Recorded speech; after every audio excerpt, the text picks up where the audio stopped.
Welcome to the Cryptic Commander on YouTube. This is your host, Luna. We are proudly sponsored by North Valley Games, where you can go to northvalleygames.com and save 10% on your order. We're sponsored by the Hobby Goblins. We're partnered with Magic the Gathering Player Group, where you can find them on Facebook, and Cosmic Gaming. Anyway, today we're going to go ahead and go into some pre-release drafting.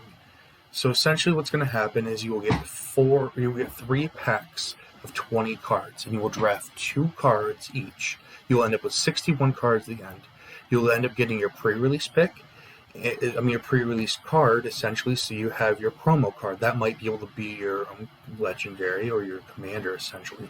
So you're going to be very lucky if you'll be able to land any of these, where it's commander, where you can play as a planeswalker. But what you'd really be looking for, essentially, if you want to have the best bets of winning the table. Let me scroll down for a little bit. Give you a little preview of the cards.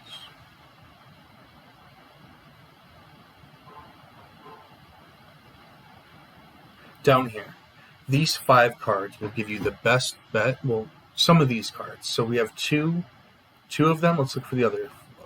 So we have 3, 4. This one was errated, so where now it's only a single opponent. They errated it here, but it might not be errated in the cards. Remember to look at this. For a single opponent, it does not say each opponent, or however it is worded. And here's number 5. So 1, 2, 3, 4, and 5. Yeah, these are the 5 that are going to be the best bet. If you want to go all out aggro, you would want to go here in the teamer. You would Esper. That's giving you a chance to be able to be more controlling. If you want to go here in Abzan, you would have more of a graveyard shenanigans with more also initiative. And this is going to be controlling the board, essentially. And here is tokens, all out aggro. Now what we're going to look at is you have 3 packs, but you have to figure out what your commander is. So within those first 5 picks, you're going to have 10 cards, essentially. It's 2 cards a pack. You're going to you want to figure a commander. Are you going to be going in Simic? Are you going to be going in Boros? Do you want to go into Lesnia? Are you going to go into Azorius? Are you going to go in any of the 10 guilds? So now you've tried to figure that out within your first 10. If you haven't had your commander, maybe you've been able to figure out if you've gotten a background, or maybe if you figured out if you've gotten your commander within their uncommon. Remember, only the backgrounds go with the monocolor commanders. The 2-color commanders do not, but they do give you other options. So, if you haven't gotten your commander in the 5 picks, your first 10 cards, then you're going to have to look at your color pairing. Remember, commons are the most common, and removal is very important. Let's talk about bread. Bombs, removal, evasion, aggro, and duds. We got bombs are cards that are very difficult to deal with. Let's see if we can find an example of a bomb. Let's see, like here, right here. The Dread Linworm. Sorry if I mispronounced that. Since essentially it's a 7/6, it's very difficult to deal with. And here's another one. It's an example of 7 mana and 7 mana where it's a 6/6. This is a little bit better, and also has recursion. They both have an ability, and they both adventure. And in these cases, they're creatures or a spell that it makes it very difficult for your opponent to win. They could win the game for you on the spot, like win cons, essentially what you're looking for. Removal, red. So we had an example down here in white. Here's another removal, destroy target creature. A lot of board wipes are going to be available. Not as many of the removal spell, but you're looking at here in white, they have 2 common. That's going to be some removal. And also usually in red, black, and white, you'll have removal there as well. Green has fight spells. Blue has enchantments, usually that fizzle out. We had one recently that made a legit business person. Making your Beholder Skeleton a legit business person. That'd be quite interesting folks to meet at the office. Anyways, we're going to go on to now that you're in your 5 picks in. You haven't had your commander yet. You haven't found your legendary. There's a second option. You pick your color pair. We're going to have to pick 3 different color pairings, essentially. So let's say if my first color pairing is blue. My first 5 cards have been blue. I haven't found my commander yet. Now I have 10 cards. So I'm going to have to try to stick in my blue or stick in my red or whatever color I've decided to stick with. And then in the next 5 packs, I need to have decided my color pairing, or I have found my commander. Remember, it's 2 colors. So now by the time I end of pack 1, you need to find your main color, or you need to find your commander. Pack 2. You have 5 picks. So you're going to go 25 cards deep. You need to know your color commander, and now you have to look at your second color. Because every single one of these commanders are going to be 2, if you're lucky, 3. Mono is not going to help you, but there's a slight chance you'll be able to pull it off, but you're going to be putting a whole bunch of extra lands in your deck. So essentially, with putting all these extra cards wouldn't be a beneficial. So now in Pack 2, you have to figure out what your second color is. Pack 1's about getting your commander, A. B, figuring out your color, your main color. Pack 2 is about figuring out your third and your second color pairing. The reason is there's going to be different people drafting these cards, and I'm taking away from you. So let's say I've been in green, and all of a sudden now I have my green in first pack, I have my commander, it's green, and I have 2 backgrounds. Let's say I have a white background and a black background for a green legendary commander. So now I have to decide, let's pick some white cards, let's pick some black cards if I said that properly.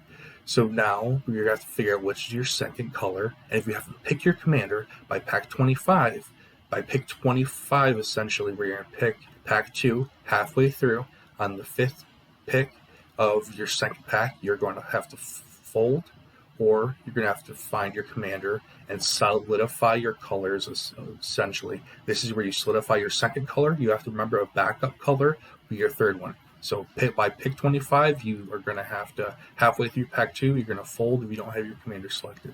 By the end of that pack, back 2, you will have to have your color completely selected, and you have to have your 2 backup colors selected as well. Halfway through pack 3, you have to have you're looking for bombs. Essentially what you're doing is you're looking for all the pieces that you can put together, the removal spells, the bombs, but you're going to mainly getting duds. Because if I didn't finish it, bombs, removal, evasion. Evasion is something like flash and flying, something like haste. Evasion is also trample, death touch. Ways to make it difficult for your opponent to deal with things and make it so your opponent would have a difficult time essentially dealing with hexproof, ward, or you as well would have a difficult time with these. And then aggro. We're looking at small creatures. So aggro would actually be more haste. Not exactly evasion. This would be haste because you're going for either small aggro, a bunch of small creatures, like in tokens, where you're going to have Selesnya tokens running the board, or we have a bunch of big creatures, like in Bread, where you can bring out this big 8/8 later on because we had a bunch of smaller creatures running the board. And then the final ones are duds, just cards to fill the slots. So now that we're in pack 3, we've solidified color. We're looking for the bombs and removal for that color, but we have to decide out of our 2 colors. If we started in red and we got black, or if we got in blue. Those are our backup colors. So now we have to decide what's our main color halfway through in our picks. I'm sorry if I've done the math wrong, but halfway through on pack 3, you essentially need to know your main color.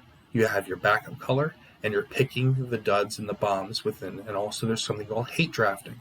If there's something I don't want to play against, I might hate draft. But you have to remember, pack 3 is about hate drafting. Unless there's just something, you also can take value drafting. Where if I all of a sudden am I going to just pick the most valuable card that I think, because some of the lands are going to be worth some value. You might be able to pick some of these cards up. You might want to just take those and hate draft them or value draft, depending on how the strategy was going. Remember about taking your color pairing.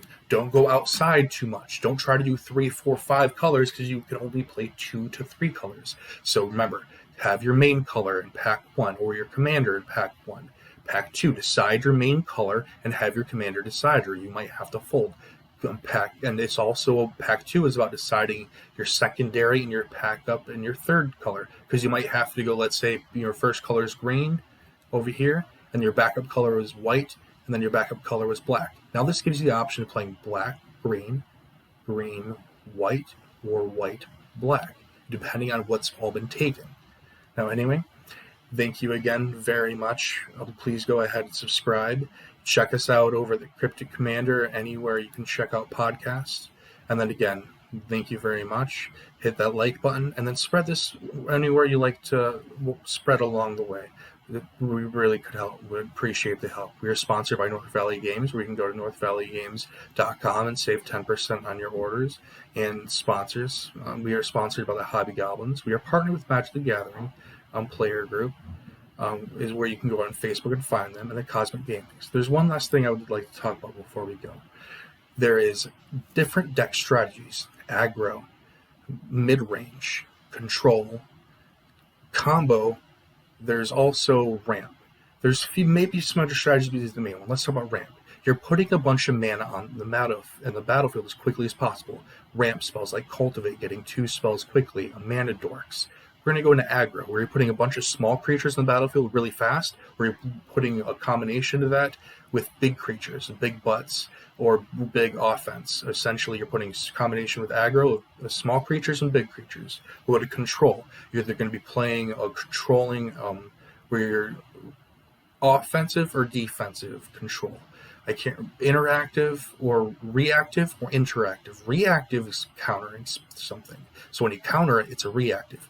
Interactive is when you're going to exile, burn, or destroy something on the battlefield. And that's how you can hit control. Essentially, you're going to control the pace of the game. And how that is going to be also a possible strategy that's going to be you're going to want to do as these games go on, because you get to pick, depending on the pre-release you're going to be going to, it's going to be 1v1 or 4 players. Personally, I'm going to go play 4-player pod this weekend. I'm really excited to do it. And who knows? Goading is going to be really powerful in 4v, but it's going to be bad in 1v1. So you got to think about that when you're in different colors. And then we're in combo. Combos essentially you want to get the best way is get 2 colors, 2 cards together. They combo off, do exactly what you want. We recently had new equipment that was an Angel Blade ascended and given to Elspeth Blade and Devoted Druid. Together they combo and make infinite mana. So essentially you want to get 2, 3, 4 cards that combo together. The more cards you have, though, in your 60-card deck, it's going to be more difficult to be able to combo off those. So remember, that might be your strategy. And then mid-range, a combination of aggro and control. To me, that's the best strategy. If you can get a 3-color, it's going to be amazing. But for the best strategy, to me, for this pre-release, if you're doing if you're doing a pot of 4, mid-range, where you're doing a combination of aggro and you're doing a combination of control. Anyway, this is Luna. Thank you for listening. I'm signing off.